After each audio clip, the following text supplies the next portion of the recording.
मंगलसूत्र छीन लेगा। अरे भैया, जसोदाबेन का मंगलसूत्र किसने छीन लिया? 200 पार ना होगा, 150 पर सिमट रही है भाजपा। मुगलाते में मत रहो। इंदौर में जो कांग्रेस के प्रत्याशी हैं उन पर हत्या के केस दर्ज कराकर उसे डराया धमकाकर नामांकन वापस करवाया जा रहा है। मजबूत से मजबूत लोहा टूट जाता है, जब कई झूठे इकट्ठे होते हैं तो सच्चा टूट जाता है। जब चुनाव आयोग ही भाजपा सरकार के हाथों की कठपुतली है, क्या चुनाव आयोग को नहीं दिखता कि प्रधानमंत्री कितना नफरती बातें बोलते हैं? प्रधानमंत्री प्रधानमंत्री को भी नोटिस मिला है। क्या नोटिस मिला? चुनाव आयोग की औकात नहीं है कि प्रधानमंत्री को कारण बताओ नोटिस जारी करे। 3 बार तलाक बोलने से सजा का प्रावधान है। बेचारी जसोदाबेन जी को तो एक बार भी तलाक नहीं बोले। नरेंद्र बाबू क्या जाने 2 चुटकी सिंदूर की कीमत, नरेंद्र बाबू क्या जाने मंगलसूत्र की कीमत, नरेंद्र बाबू क्या जाने अग्नि के 7 फेरों की कीमत।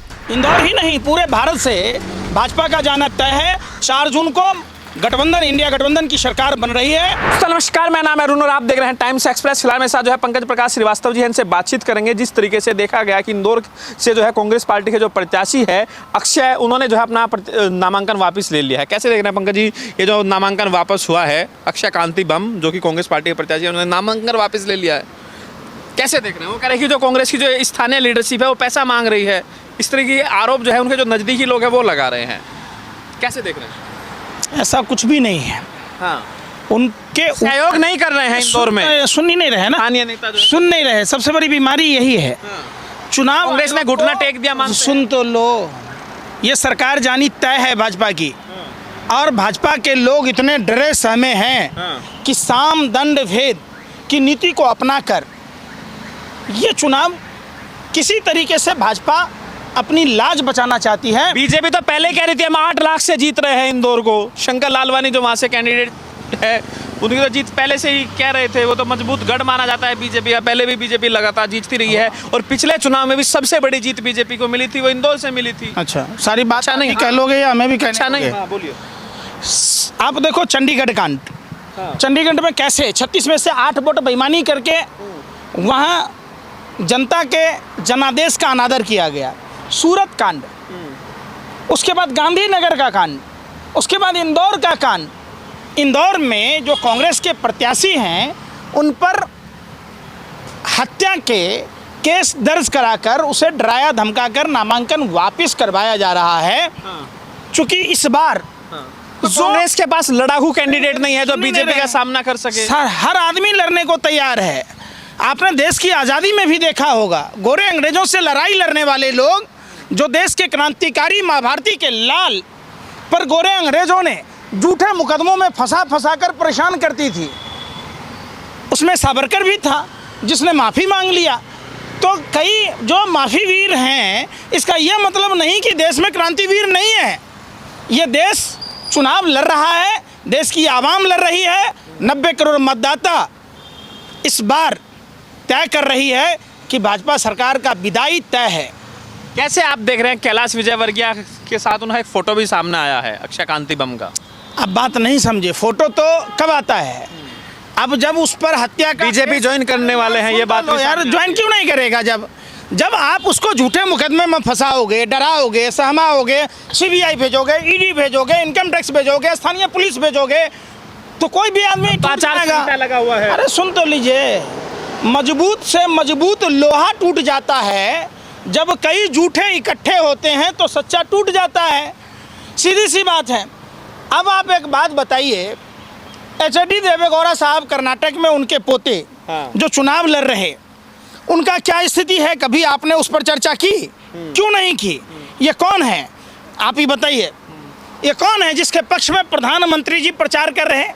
ये तो पोता है उनका। अरे तो वही तो कह रहा हूँ, वहाँ तमाम भाजपा के लोग जो बलात्कार करने वाले लोग हैं, जो बुजुर्ग महिलाओं से भी यौन शोषण करते हैं, जो बच्चियों के साथ यौन शोषण किया है, हमेशा महिलाओं के ऊपर अत्याचार करने वाले लोगों के साथ भाजपा खड़ी क्यों होती है? चाहे वो कुलदीप सेंगर हो या अंकिता भंडारी का मामला हो, चाहे हाथरस का मामला हो, उन्नाव का मामला हो, चाहे कर्नाटक का मामला हो, भाजपा हमेशा से बलात्कारियों के साथ। इसका मतलब है जिसके हाथ में है भाजपा का झंडा, समझो वो भ्रष्टाचारी, बलात्कारी या तो गुंडा।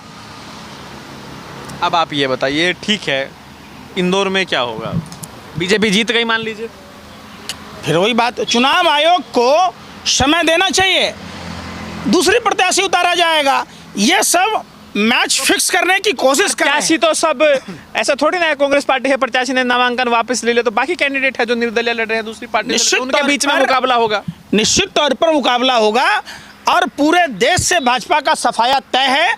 और ये जो आप लोगों ने गुब्बारा फुला रखा है ना, इस गुब्बारे का फूटना तय है। 4 जून के नतीजे चौंकाने वाले होंगे। ऐसा बटन दबाया जाएगा, ऐसी उंगली से ईवीएम पर बटन दबाया जाएगा। दबाने से पहले जीत रही है अरे भाजपा। सुनी नहीं रहे ना, सूरत में जीत अब गई। मैं क्या कह रहा हूँ, घोड़े का पैर सिक्कर से बांध दिया और आपने कहा गधा जीत गया, तो थोड़ा ना कि घोड़ा में काबिलियत नहीं है, घोड़ा दौड़ नहीं सकता है, गधा ही दौड़ सकता है। ये जो आपने शासन प्रशासन का नामांकन उपयोग वापस लिया है, सुनी किसी नहीं ने रहे ना, थोड़ी बोला है, खुद वापस सुनी नहीं रहे। उनके ऊपर हत्या का केस कब दर्ज हुआ, आप बताओ, पत्रकार हो, पता है आपको कब दर्ज हुआ, क्यों फंसाया जा रहा है? और इतने पुराने मामलों में उन पर कोई चार्जेस क्यों नहीं और उस पर संज्ञान लिया गया? तो ये आपको नहीं सूझेगा। फिर बात करो, अब तो बोलती बंद हो गई। क्या होगा फिर अब इंदौर में? इंदौर ही नहीं, पूरे भारत से भाजपा का जाना तय है। 4 जून को गठबंधन, इंडिया गठबंधन की सरकार बन रही है। फिर आपको देखना, लोकतंत्र बचाने की लड़ाई देश की आवाम लड़ रही है। इंदौर को तो गढ़ माना जाता है बीजेपी का, वहाँ भी अगर इस तरह की चीजें हो रही है तो इसके पीछे क्या वजह है? सब गड्ढे है। अरे भाई, काठ की हांडी बार बार नहीं चढ़ती है। आप जो बरगलाते रहे महंगाई के मुद्दे पर, बेरोजगारी के मुद्दे पर, जो आपने महिला सुरक्षा की बात की थी, जो काला धन की बात की थी, जो अर्थव्यवस्था सुदृढ़ करने की बात की थी, जो आंखें लाल करने की बात की थी, सारे मोर्चों पर भाजपा फेल है और देश जाग चुका है। आप समझ लो बात। और ये जो आप 400 कह रहे हैं ना, गज़ल गाना कौवे के बस की बात नहीं होती और जुगनुओं के दम पर पूनम की रात नहीं होती, मेढक के टर्राने से बरसात नहीं होती और मोदी जी के जुमला फेंकने से विकास नहीं होती, भ्रष्टाचार खत्म नहीं होता। जुमले गढ़ लिए, पूरी तैयारी ले, कर ली आपने। हमने कर लिए, ये हकीकत है। वो मैं बयां कह रहा हूँ कि मोदी जी से विकास की बात नहीं होती। मोदी जी से अगर विकास की बात होती तो मोदी जी कहते कि हमने 10 सालों में ये काम किया है। मंगलसूत्र छीन लेगा, अरे भैया जसोदाबेन का मंगलसूत्र किसने छीन लिया? आप बताओ। आपको बड़ी चिंता है। जो व्यक्ति राजनीति में नहीं है, उनकी अगर आप चर्चा कर रहे हैं तो इससे नीचता का मामला नहीं हो सकता। अरे कितने बड़े महानीच पत्रकार हो यार। स्मृति ईरानी मोनिका उसकी सहेली थी, वो अपने सहेली के पति को लेके भाग आई। इसमें कौन छीना, किसने छीना? हेमा मालिनी किसकी पत्नी है? हेमा मालिनी का दूसरा पति कौन था? हेमा मालिनी ने किसका व्यक्तिगत मामला, व्यक्तिगत मामला यार, व्यक्तिगत मामला। हाँ। जब आप बोलोगे सार्वजनिक बात तौर पर तो सार्वजनिक बातें होगी, बातें तो बात होगी ही होगी। अब बात करने से बात बनती है। आप बताओ, उस बेचारी मोनिका, मर्यादा भी होती है, मर्यादाएं भी होती है। सुनिए रे, मोनिका का मंगलसूत्र किसने छीना? हम पूछ रहे, मंगलसूत्र हेमा मालिनी ने किसका छीना? तलाक भी होता है, तलाक होता है, आदमी दूसरी शादी करता है, औरत। अनुपम खेर दूसरे की बीवी को लेके भाग आया, मंगल तलाक किसने छीना? तलाक भी होता है। हाँ, तलाक की व्यवस्था। जसोदाबेन जी के तलाक हुआ है? अरे जसोदाबेन जी का तलाक हुआ है? आप बताओ। 3 बार तलाक बोलने से सजा का प्रावधान है। बेचारी जसोदाबेन जी को तो एक बार भी तलाक नहीं बोले। नरेंद्र बाबू क्या जाने 2 चुटकी सिंदूर की कीमत, नरेंद्र बाबू क्या जाने मंगलसूत्र की कीमत, नरेंद्र बाबू क्या जाने अग्नि के 7 फेरों की कीमत। वो तो खाली झूठ बोलना है, फरेब करना है, बोलते रहो, चिराग तले अंधेरा है। अरे वो ये कह रहे हैं, कांग्रेस पार्टी जो कह रही है ना कि भाई संपत्ति का सर्वे कराएंगे, तो वो ये कह रहे हैं जिनके पास संपत्ति होगी उसका फिर सर्वे होगा। फिर अगर सर्वे होगा तो आप फिर वो उसको किसके पास बांटेंगे उसको? ये बात तो आप पहले तय कर चुके हैं ना यार। तो पहले मनमोहन सिंह कह चुके हैं कि पहला हक जो है मुसलमानों का है। शर्म लिहाज है? अरे कोई शर्म लिहाज है? सारे भाजपा नेताओं के दामाद मुसलमान है, तो क्या हिंदू दामाद क्यों नहीं बदल लेते? हिंदुओं का हक क्यों नहीं दिलाते? क्यों मुसलमानों को हरे वो को राजसमान देते हैं? शादी करें? अरे यार, फिर वही बात, आप सब कुछ करते, बीफ एक्सपोर्टर कंपनियों से चंदा लेते, उस पर कौन सा नहीं है? हिंदुओं की भावना हाथ नहीं होती? शर्म नहीं आती भाजपा ये लोगों को? अन्य देश के पत्रकारों को 250 करोड़ का चंदा लिया। बीजेपी कैसे जीत रही है 2024 में? देखो, ये सारा ईवीएम और जो राष्ट्र फर्जी भाई, राष्ट्र रोना शुरू कर दिया अभी से। यार सुने रहे, रोना शुरू कर दिया। सुन ही नहीं रहे ना, सबसे बड़ा बेशर्मी है। जो आदमी को ये पता है कि हम 400 सीट जीत सकते हैं, उस आदमी को यह नहीं पता है कि 300 किलो RDX कहाँ से आया। आप बताओ, उस पार्टी को यह नहीं पता है कि 50 किलो जेलेटिन कहाँ से आया। वो उस पार्टी को यह नहीं पता है कि RDX से जेलेटिन किस कार में आया जहां मां भारती के लाल शहीद हो गए। उस पार्टी को यह नहीं पता है कि कोरोना में कितने लोग शहीद हो गए। उस पार्टी को यह नहीं पता है कि हमारे देश के पालनहार अन्नदाता किसान भाई कितने कांग्रेस के प्रत्याशी, उस पार्टी को यह नहीं पता है अक्षय कांति बम बेरोजगार। अरे फिर बम को उनको ये नहीं मालूम कि वो चुनाव नहीं लड़ सकते। जिस पार्टी को यह पता है कि हम 400 सीट जीत लेंगे, उस पार्टी को यह नहीं पता है कि हमारे देश में कितने किसान आत्महत्या कर लिए। 16 लाख करोड़ रुपया उद्योगपतियों के माफ किए। 16 करोड़ युवाओं को अगर 1-1 लाख रुपया दिया होता तो आज देश के युवा आत्महत्या न करते, बेरोजगार न होते।